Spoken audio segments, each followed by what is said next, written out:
Classe de 4e, chapitre proportionnalité, grand 6, calculer une vitesse moyenne ou une distance à partir d'une vitesse. Il s'agit de la leçon photocopiée dans laquelle donc il y a un exemple à compléter. Je vous explique d'abord ce que c'est que la vitesse. Donc c'est une définition évidemment qu'il faut connaître. La vitesse moyenne, c'est la vitesse à laquelle on roulerait si on se déplaçait toujours à la même allure.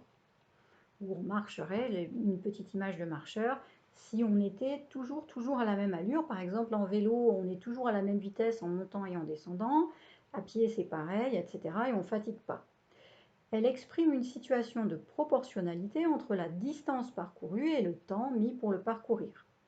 Ça s'exprime dans la vie quotidienne en kilomètres par heure, c'est une unité que vous connaissez, hein, ou en m/s, c'est-à-dire en mètres par seconde.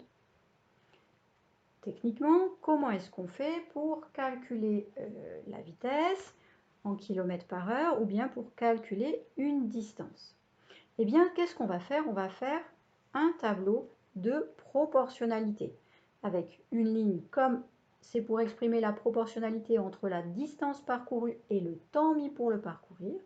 Il y aura une ligne distance en kilomètres, une ligne durée.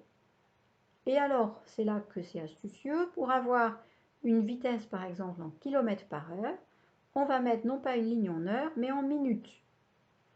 Et on cherchera pour 60 minutes, de manière à ne pas avoir de soucis avec un nombre décimal d'heures.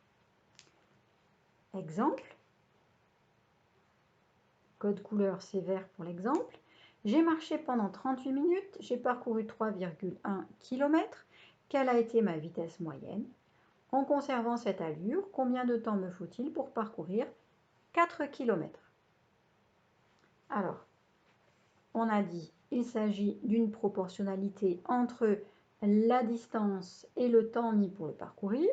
Donc on va mettre une ligne distance, ici il s'agit de kilomètres, et une ligne durée, et donc on a dit en minutes. Alors, je fais mon petit tableau.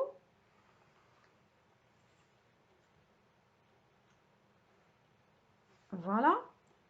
Donc je sais que en 38 minutes, je me suis trompée de ligne, j'ai parcouru 3,1 km. 3,1 km. Je rectifie rapidement. Voilà.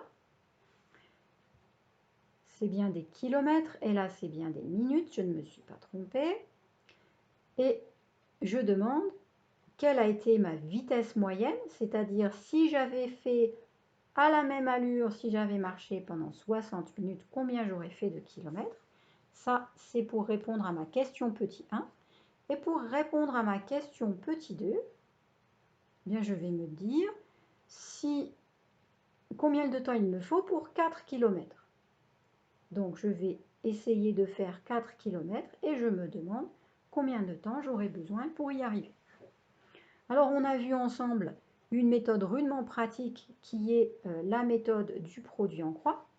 Donc, si je cherche la réponse à la question petit 1 et que je fais mon produit en croix, en face de mon point d'interrogation, il y a les 38 minutes, puis donc ça sera mon dénominateur, et mon numérateur, ça sera 3,1 fois 60. Donc je vais faire, je divise par 38 et je fais 3,1 fois 60. Ensuite, je prends ma calculatrice et j'appuie sur les boutons. Donc c'est pas hyper compliqué. J'appuie sur les boutons. Est-ce qu'on y voit quelque chose? Je vais peut-être le déplacer comme ça sera mieux. Voilà, donc 3,1 fois 60 divisé par 38. Voilà, comme ça, on y voit encore mieux. J'exécute, j'ai un résultat, hein, comme d'habitude, en fraction. Donc, j'appuie ici, transformation d'un nombre savant, écriture savante en écriture décimale. Ça me dit 4,89, etc. Et il s'agit de kilomètres. Bien, je vais dire environ 4,900 km. c'est-à-dire 4 km et 900 mètres.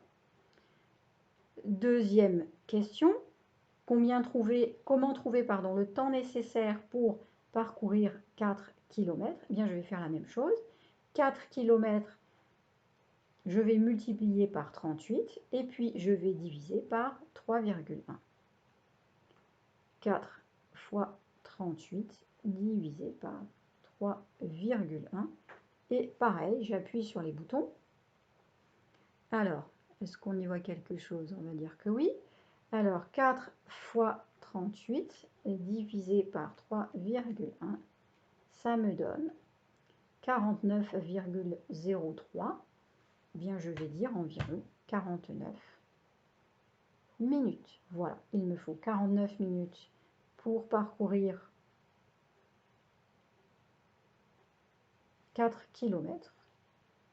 Et ça, c'est la distance.